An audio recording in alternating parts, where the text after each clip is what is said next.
अस्सलाम वालेकुम everyone, I hope सब खैरियत से होंगे। आज जाइटेक्स का दूसरा दिन है और आज भी बहुत सारे स्पीकर्स और डेलीगेट्स आने वाले हैं और बहुत ही वर्ल्ड क्लास कंपनीज से आएंगे। तो आज भी हम एक्सेप्ट पे स्टेज पे जाएंगे और उससे पहले जो है एक छोटा सा विज़िट करते हैं, जस्ट वॉक थ्रू करते हैं डिफरेंट ब्रांड से, डिफरेंट हॉल्स में से, और उसके बाद जाएंगे स्टेज के ऊपर क्योंकि स्टेज ओपन होता है 11 बजे। तो मेरे साथ रहिए और एंजॉय करिए।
Good morning, ladies and gentlemen. Yes, that's the effect I was looking for. Everyone's traveling. Once your seat is about to start.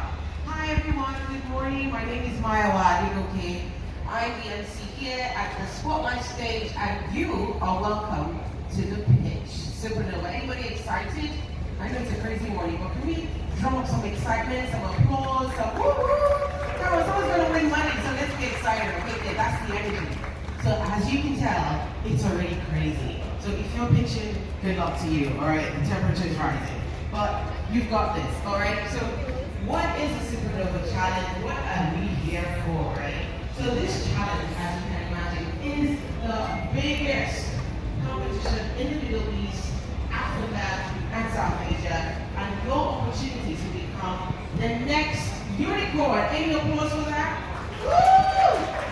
So this year, $200,000 in cash prizes up for grabs. Now this challenge is an anticipated pitch competition for entrepreneurs willing to display groundbreaking innovations and highlight their value in the front of the world, right? The whole world is against it right now, no question. So categories, right? Let's just run through them. We have Topping Award, that's our award here. We've got AI Disruptor, People Founder Award, X Award, Asia Tax Award, we've got Africa Tax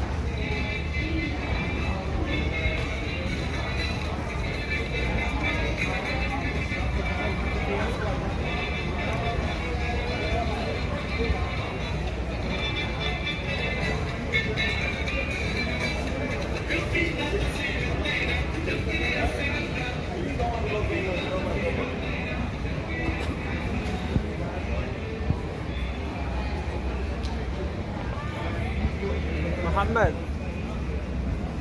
Next time she asks you to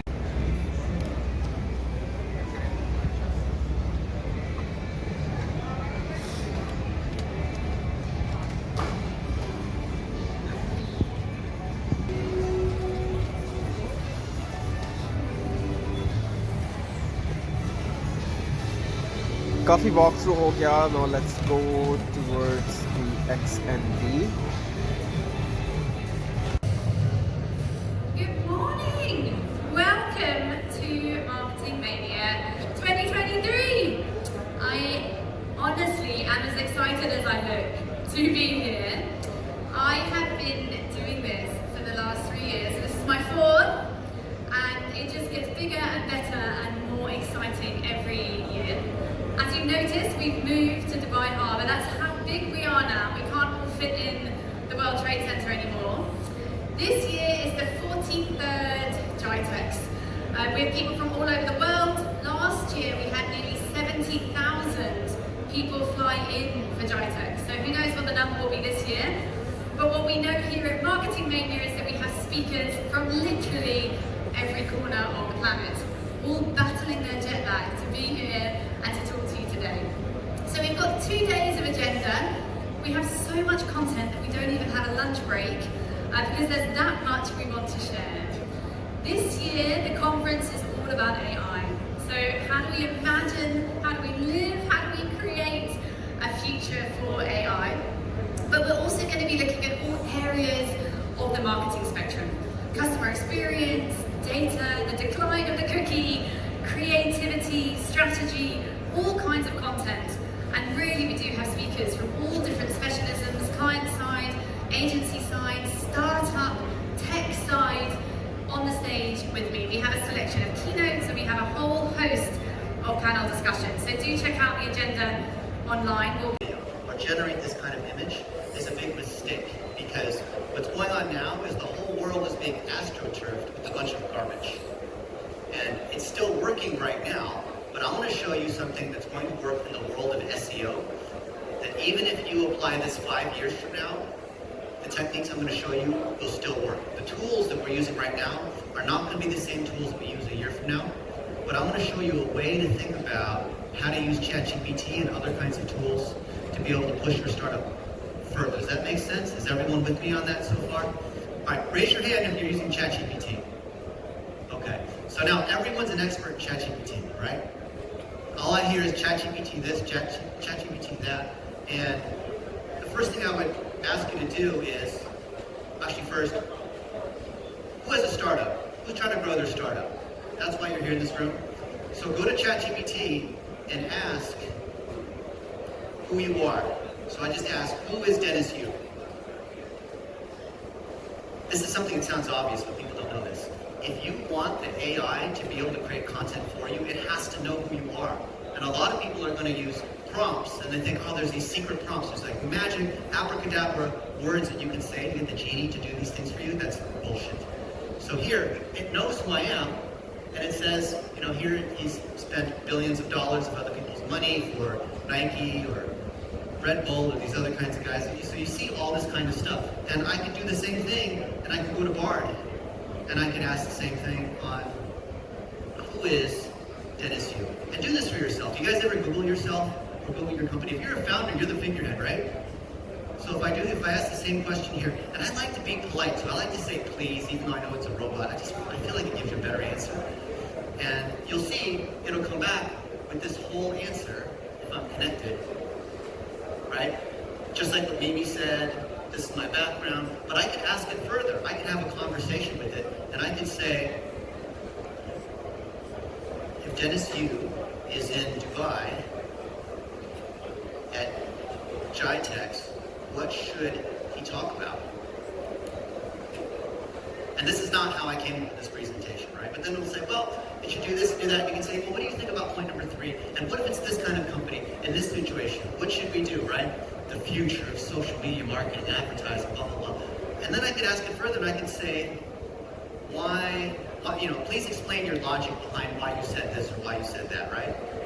Now I can go to Google, and if you do a search for me on Google, you'll see this thing that's called a knowledge panel, right? This is what the future of search is. Who here has heard of Google Eat? Raise your hand if you've heard of Google, like 2 people have heard of Google Eat. Google amended their search quality rating. Yes, put it a little closer. Okay, there we go. Absolutely, it's an amazing tool that can be and should be harnessed like other tools we've had in the past. in the industry for 20 something years. First, my encounter with creative departments, we had spray paint artists, illustrators, and you won't learn it until you actually start to use it or hire people who know it. And then by osmosis, the department or the teams or the areas will learn. I don't remember who taught me Photoshop for the first time, but when you learn it, pass it on. Use it. Practice makes perfect. Reuters, from your point of view and on your side of the world, how much are you seeing AI already within the creative process? How are you balancing that emotional and analytical? Yeah, great question. Actually, today we have two great chief creative officer, and I'm from the tech company. So I'm not sure if it's the right that I tell something my opinion about the creativity, but in most the case for me, something emotional and very creative and heart-moving creatives are often something personal. So by using AI, I think what we can do is hyper-personalized creative. So is consciously I was being inspired by all these places I went to, all the conversations I had. But the challenging part with AI is going to be anything I prompt in is going to trail back to something that came from a source. So there's always going to be this debate on who owns that art. Is it me as an individual, or is it a group of people because the influences came and you could identify those influences? So there's that debate going on who owns it, but it's still art. Amazing. Aaron, tell me, how do we use all this AI to understand people better? You also from a very creative agency background. How do we use it to better understand people, to make work, Harsh was just saying, that really is relevant for people? So my view is that I think first of all, I think we have to recognize the fact that AI itself was created by human beings, and that's something we have to recognize.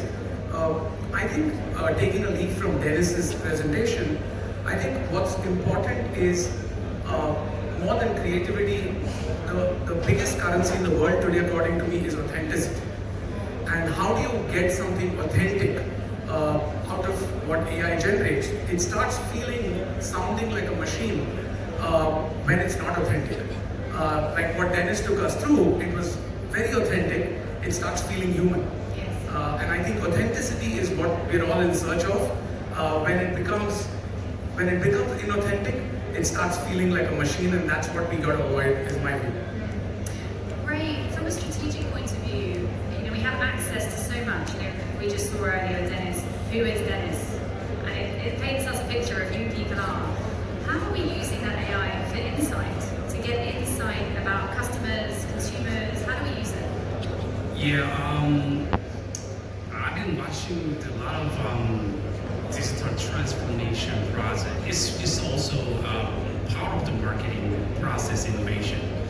And to get the insight, actually,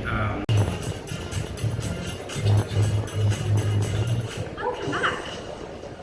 Hello, good morning. Right. Big data, small data, all the data. Let's start by asking a question, Dennis. Do we talk about data too much? I want to tell you that I'm a big data engineer. I've lost 54 pounds in the last year. Yes, good work. Not a big data engineer, I'm a big data engineer. And is it a conversation that you end up having all the time? Yeah. So why does it matter? Do we have more data than we've ever had in the world, and should we be using it more in different ways? I mean, you spoke to us this morning about, I don't even know how many windows you'd had open there. But tell us a little bit about how do we leverage that data? How do we leverage data in marketing? This conversation, data, and humans. How do we balance data and humanity? Tell us a little bit about your thoughts. So my buddy AJ Jimmy back there, he was showing me how much data he has and how many people that he met. AJ, raise your hand if you're there. AJ Jimmy, there he is. Hi, AJ. So let me give you a little context. So I built the analytics at Yahoo. We had a lot of data. We had 13 terabytes of data per day coming in from the search logs, bigger than any database commercially could even handle. So if I gave you the file, Vishal, you couldn't even open it. It was so big, right? And I made made the mistake of thinking that the more data I have, the better, right? Because why not? If I have, 10 times more data, I can do 10 times more things, right? Maybe. But then you have this data constipation, where I see companies that spend millions of dollars just collecting the data into the data graveyard, and then nothing happens with the data. So rather than think about more and more data, I go to the other side and think, what is the specific result that I want? I want more leads, I want more clients, I want to get more people to my hedge fund, whatever it is. What are the stories, specific individual stories that have driven a conversion? And only then do I go back and I say, how do I find data or stories or videos or pictures that support the kinds of stories that have already worked? It's kind of like a lookalike audience, but from a data standpoint. So when you start from the conversion and you move all the way back in the funnel, that helps you laser target pinpoint exactly what you need, as opposed to, I'm just going to blindly get more data and I'm going to just buy every single tool on the market, because then I'm going to win. But you have to start from being a storyteller. Now, that's tough for me because I'm an engineer, right? As a search engine engineer, I'm comfortable behind the keyboard, with a big database and the idea of talking to people and whatnot. So I don't view it as like this data engineering, AI tools, technology thing. I view it as, can I tell a particular story? Then, can the AI find other stories that are like that? Their customers. My name is Rebecca. I am the CEO of Mania, and my job is really to help clients work out how they can reach new audiences using technology. Hello everyone, I'm Nick Karanges and I'm CTO at RGA. So as Max mentioned, RGA, we're a creative innovation company. We work with technology and we help our clients find opportunities both to use technology to compete with, in their market, but also to help them navigate disruption around technology. Today we're going to talk about generative AI and the implications for brands. So, a big part of my job, again, is looking at core technology and the way that we roll out products like in mobile and e-commerce, social activations, and other things. That's kind of my day job. But the other part of my job is understanding how these emerging technologies are going to change the landscape. And generative AI is a bit different than other technologies that we've seen and been tracking over the last couple of years. Generative AI, of course, is not new. You guys have been hearing a lot of people talk about it just now. Before GPT-4, there was GPT-3 and GPT-2, and before there was Mid-Journey, there were things like generative adversarial networks, there was computer vision. We've been watching this stuff for a long time. But what has happened in the last year is very different from other technology trends, because in many ways, what is actually happening and what the technology is delivering is exceeding even what our expectations were. First, the other way around, right? And I think the seminal moment, right, this happened less than a year ago, it's hard to believe, was when ChatGPT rolled out, and within 5 days had hit 1 million users. That was the fastest, possibly the fastest adoption curve of technology ever. And that kicked off this kind of arms race, right? It wasn't just language models, it wasn't just chatbots. It was things that we see very viscerally. The image creation capabilities of something like Mid-Journey became very, very easy to understand. Dubai in the year 2100, according to Mid-Journey, which I banged out last night in about a minute, versus what might have taken a VFX designer or creative, hours, if not days, to create previously. And this is what you get out of the box, right? Without any custom training or fine tuning. And talk to us, he's going to be joined by young Gada. Hello. Director of Product at Reddit, who is here with us listening. And then Preeti Mundra, CEO of Tree, all the way from Saudi. So guys, come please join me. Let's talk about AI a little bit more. Oh, you didn't get any music, guys. That's it's in your heads. Good. There it is. There we go. I can sing. You definitely don't want me to sing. You definitely don't want me to sing. So, AI Monday.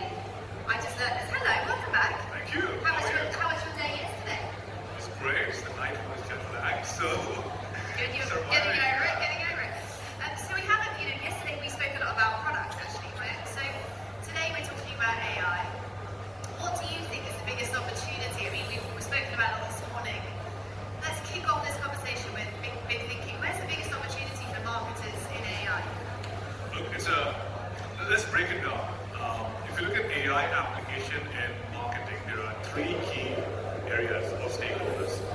You can use AI to help the brands get to the outcome they want, which could be sales, branding, visibility, and so on and so forth as a brand. The second one is you can use AI to help the agencies create better campaigns. How? We can discuss that later. So second is the agencies. Third, we keep going down, the platforms where you actually interact with the consumers, the Facebook, the Instagrams, the Reddits of the world. They will use AI to now deliver more engaging and more immersive experiences, relevant experiences for the consumers.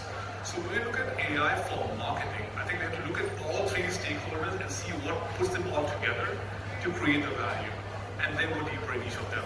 That's how I see the world. Tell me what you mean by immersive experiences, because I don't find AI particularly immersive. So let's unpack that. What does that mean? When I say immersive, it's about also relevance. Look, an ad shouldn't feel like an ad. Like, that's the reality. An ad should never feel like an ad. Now, it's hard. I don't use the word FOMO in this case. But I must tell you that there is a lot happening around us, right? But if you don't have a core purpose, what brand solution, what is it solving for? Let's say, for example, I want the pack to talk to the consumer.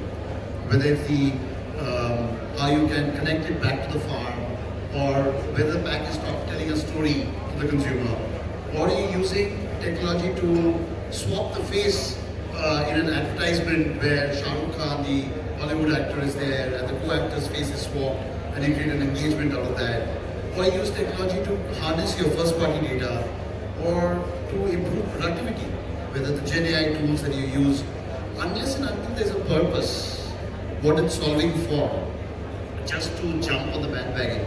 For example, metaverse. We were all very iffy about it at one point. How will I motivate somebody to come there, right? But we still participated. The question of that participation comes to the fact that if you don't participate, you really do not know finally that is it going to impact, is it not going to impact. The challenge is who do you work with, what KPIs do you set, and stuff like that. So yes, it's a mix of both. If you don't participate, you feel that maybe you're going to miss out because there's no Philip Kotler teaching you how to do stuff. There's no senior brand executive telling you or brand manager telling you what to do. But you have to learn alongside when you adopt these. But I think the core part of it is that there has to be something that you're solving for. If that's not clear, then may as well avoid touching the technology. Do you want to add to that? Yeah, I think like this. I think technology, and we were talking about now, is more than overwhelming. I don't think we already know how to use it at its maximum. We are still learning. Metaverse, ChatGPT, everything we're still learning as human beings. As brand managers, as brand directors, we need to still understand what is the best impact we can use for our brand. And one of the things that I think we're doing is, there are a lot of discussions here about technology, of how to use it, but that is a lot of the how we communicate to consumers. And when you're talking about purpose, I think we're kind of losing the focus on the what brand is about, who is the target, and the most important, why the brand is here. So I think we're kind of losing that and focus a lot on the how, and we're still learning on how to use the technology. Sure. Arun, you've been a veteran ad man. You've been in bed with several high-profile clients. You're currently at Spring, investing with brands and getting solutions. Is there any talk from clients on a strategic way for their product to reach their customer anymore? Is there any strategic thinking left? Or is it all about, how do I get onto this platform? How do I get onto that platform? It's about making this small piece of content so it reaches there. Have we gotten very, very micro in the way we look at customer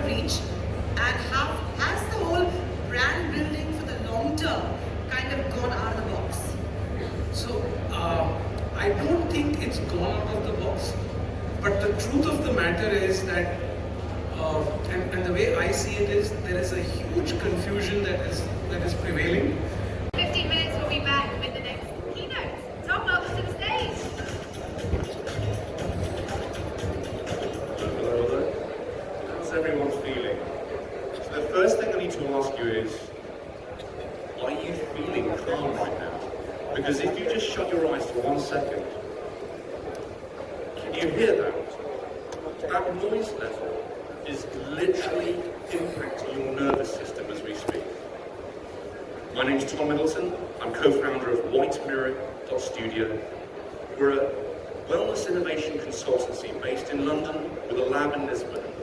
We integrate neuroscience and behavioral psychology principles to help with daily human challenges. We're all tired, anxious, stressed out. We're not sleeping very well. Here's one of the problems that I thought would be interesting to look at. We're here at a conference. The amount of information that you're trying to process, the amount of senses that are being stimulated right now. You have light, you have sound, you have temperature, you have air conditioning. Our bodies are being literally bombarded on every level. And we need to give up sensory overwhelm, down-regulation. At the moment, we're in this hypervigilant state. This is called fight or flight mode. We're trying to take in everything that's being said. If I slow my voice down, you might start to pay more attention. And here's a little thing we're going to do in a minute. So I've created 2 pieces of content for you. The first is a guided voice meditation using the power of breath. Something we're not very good at doing is breathing, believe it or not. We forgot how to breathe. So, listen to the voice, quite simply, look at the visuals, get lost in it for a moment, try and forget that you're here. We're going to use the power of art. This is neuro-aesthetics, where art, visuals, audio, in perfect harmony, and biophilic design. We're going to show some visuals of nature, just exposing your body to this for about 5 to 7 minutes. It's going to literally transform your nervous system. All you have to do is yes. I think the market, there's many companies, and we can talk about companies like Patagonia or Apple that I think they're really into it. My opinion. You want to go next? Yes. Yeah, hey guys, I'm Shiggy. Thanks for having me. I think this panel and this discussion's amazing. But I would say that question needs to be reframed. If I survey this audience right now, could you please raise your hand if you acutely understand what purpose-driven marketing means? Show a hand. Oh, great, 3 people. Awesome, thank you. I think it's a total buzzword because it's misunderstood. So I hope this discussion helps clarify that so we can confirm whether that's happening in my opinion. Hello everyone, I'm Dubai Harbour. I head the marketing for Al Masood Group. We're one of the largest conglomerates in Abu Dhabi. We operate under 3 verticals: automotive, industrial, and real estate. We operate 21 global brands, and yes, I believe in purpose-driven marketing. If I look at the portfolio of my business, we have 21 global brands from all around the world. All of them were chosen out of the purpose of my organization. Our purpose is very clear. We wanted to grow with the nation. And what we did is we chose the brands that can help the UAE economy diversify and grow. My sense is, and I've been a marketer for almost 2 decades now, and now I'm in the ESG space. I believe that purpose is marketing's right to be relevant to the boardroom here. And the reason I say that is because there was a long enough time where marketers were treated as spin doctors, as people who will be your cheerleaders no matter what. And I think now is the time that marketers can behave like the CFO, who can say, look, I want to see the numbers. If you as an organization are saying we are green, well, hold on, I'm not going to communicate it until you have shown me what has changed in your operations. So I believe that if marketers can take a stand, purpose is our opportunity to be relevant again in the whole world. Vivek, I'm going to come back to you on that. Interesting. I think purpose is critical. Just to build your brands on your human truth is very, very important. We heard Mimi talk a lot about empathy, and that's what builds a strong empathy. However, I must also add to the fact that purpose need not always be planet saving. And there could be, but they need to be strongly embedded on human truth. Okay, let me do a quick poll. How many of you in the audience as consumers believe that corporates are doing a fantastic job in terms of having a purpose behind their business? 0 hands up in the air. I think that pretty much defines this discussion. I'm glad that happened. So, purpose-driven marketing has been in their life. So that when they bought their first car, when they had their first job, when they plan to have their second home, or second car for and a second car, and so on and so forth. So you're a bit of sort of like accompanying your customer on a journey, which, you know, from a data perspective is awesome, right? You have so much sort of detailed and long-term data on a person. But then obviously that brings up the privacy discussion and sort of the ethical discussion about how much is too much, which of course we can jump into. So I'm going to come back to that. I want to know whether people want their bank to wish them happy birthday. But before we come to that, Ashish, you work with clients across sectors. My friend here is not worried, but are all your clients as calm about the cookie disappearing? What's your take? Okay, my take is that it would be the best thing that could ever happen to mankind is the third-party cookie replicating, because it's never personalized. If you're aware, third-party cookies are dropped onto your browsers, on your devices, to a point where one individual may have 6 cookies that represent the person. So they'll have 6, though the person's the same, they might have 6 different messages coming to them. And I think that's one of the reasons why when you look at digital ads on the open web, it's horrible, because you never get anything personalized, and it's mostly driven by retargeting. So I think I'm very happy for it to go away. To Juan's point, it's what do you do now? And I think there are some good strategies for it. But you know, just like Y2K, when people thought the world would stop working, nothing's going to stop. It's just going to continue. I think companies are going to get smarter. So I love that. Best thing that could ever happen. You guys are like a beam of sunshine up here. All the other panels have been so contentious. Ashish, I know in your work you use that first-party data in both loyalty, which I think across the MENA region, starting in Cairo and then expanding here in Abu Dhabi and in Saudi and in other parts of the region.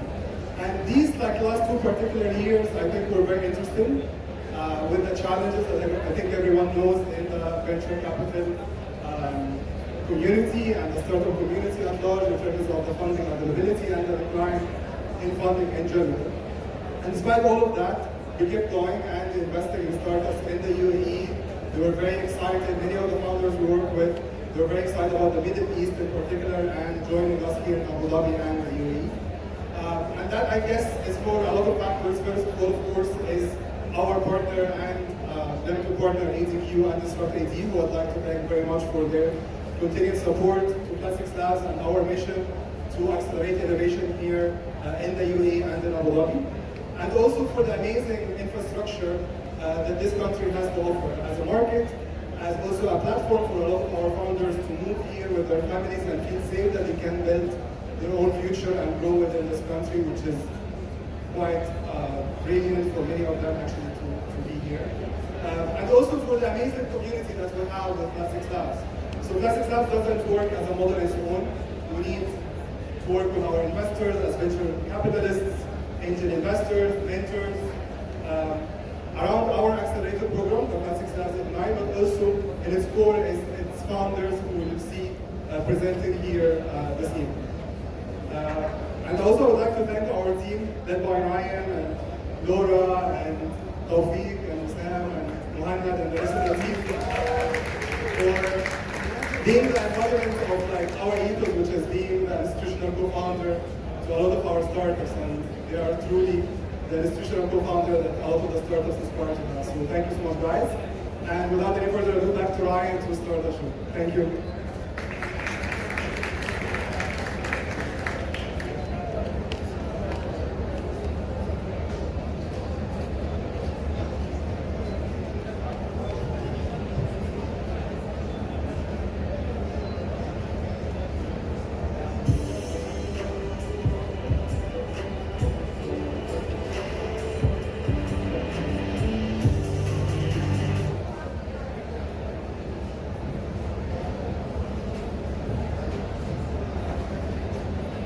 So without further ado, I would now like to introduce who we are, what we do, and our commitment here in the UAE to the startup ecosystem.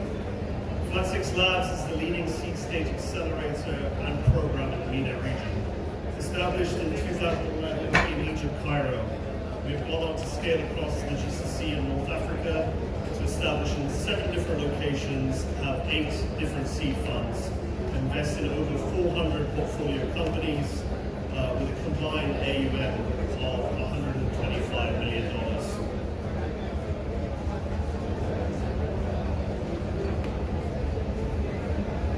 In Abu Dhabi, we're committed to supporting and investing in over 60 startups, international startups, by deploying $32 million and providing a highly curated, highly intensive